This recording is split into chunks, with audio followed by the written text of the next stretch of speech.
All right, let's dive into something that might completely rewire how you think about your social life. We're talking about a wild new scientific idea that suggests our friendships, that feeling of trust, even that click you get with someone, it's all being woven by these invisible threads that our bodies can feel, even if our eyes can't see them. You felt it, right? That instant connection, that social chemistry. You meet someone new and it just works. For ages, we've just said, oh, it's about personality, or we have the same sense of humor. But what if there's something way deeper going on? Something biological, happening completely under the radar of our conscious minds. So that's our starting point, this huge mystery of social chemistry. We've always treated it like a psychological thing, but a brand new hypothesis is pointing to this invisible biological layer that, honestly, we've been missing this whole time. To crack this case, we really have to think like scientific detectives. And the incredible thing is, the clues are literally everywhere. They're in our homes, our offices, they are in the very air that we're all breathing right now.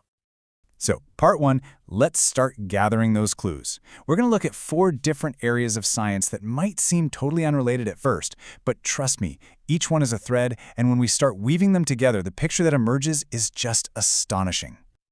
Okay, so here are the 4 big pillars of this whole idea.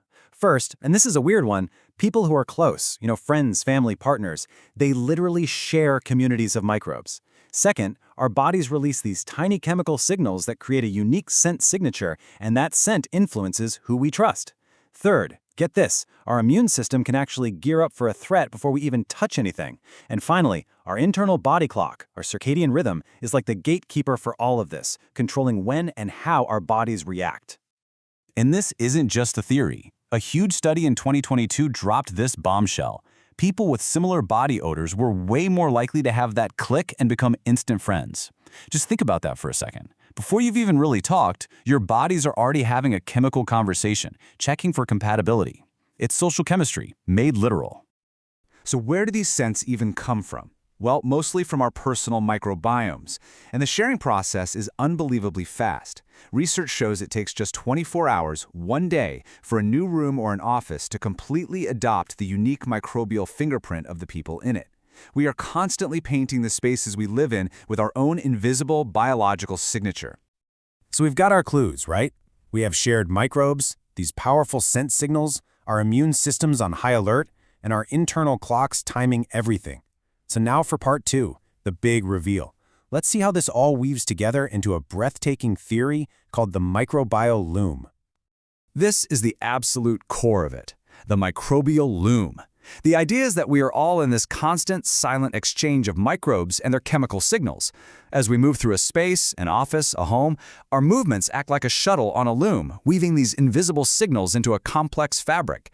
And our bodies, through our sense of smell and our immune system, can actually read this fabric. And that helps shape who we trust, who we connect with, and even how prepared our body is to fight off germs. Let's break down exactly how it works. It's really a 4-step process. Step 1, we are the source of the threads. We're constantly shedding and sharing our microbes and their scent signals. Step 2, our body sensors, that's our nose and our immune system, read these signals right out of the air. Step 3, our internal clock steps in and acts as a timer, deciding when and how strongly to react. And the final result? That's the fabric itself. That social click, that feeling of trust, and an immune system that's already primed and ready. Now, if this is all true, the implications are they're staggering. This isn't just some cool abstract idea. It could actually be a design tool. So in part 3, let's explore this mind-bending possibility. What would it mean to start consciously designing our invisible microbial world? Seriously, the potential applications are straight out of science fiction. You could have architects designing offices not just for airflow, but to spread the right kinds of microbes to make teams collaborate better. Or hospitals creating aerobiomes, that's the microbiome of the air, that actually help patients heal faster. You could even build microbial gardens on the International Space Station to keep astronauts healthier and happier on those long missions. This could change how we see everything. And this is not just wishful thinking. The authors who came up with this are proposing real, testable experiments. For example, a pilot study on the space station. You'd have one module as a control and another with one of these microgardens. And you'd be looking for a hard, measurable outcome. Could you get at least a 25% reduction in things like skin irritation among the crew? This is real science. But of course, anytime you have a new idea this powerful, this world-changing, you know there's a flip side. You have to talk about responsibility. So for our final part, let's look at the future, and more importantly, the ethics of the microbial loom. The authors lay out a really clear risk ladder. In the green zone, you have all the stuff that's just good for everyone.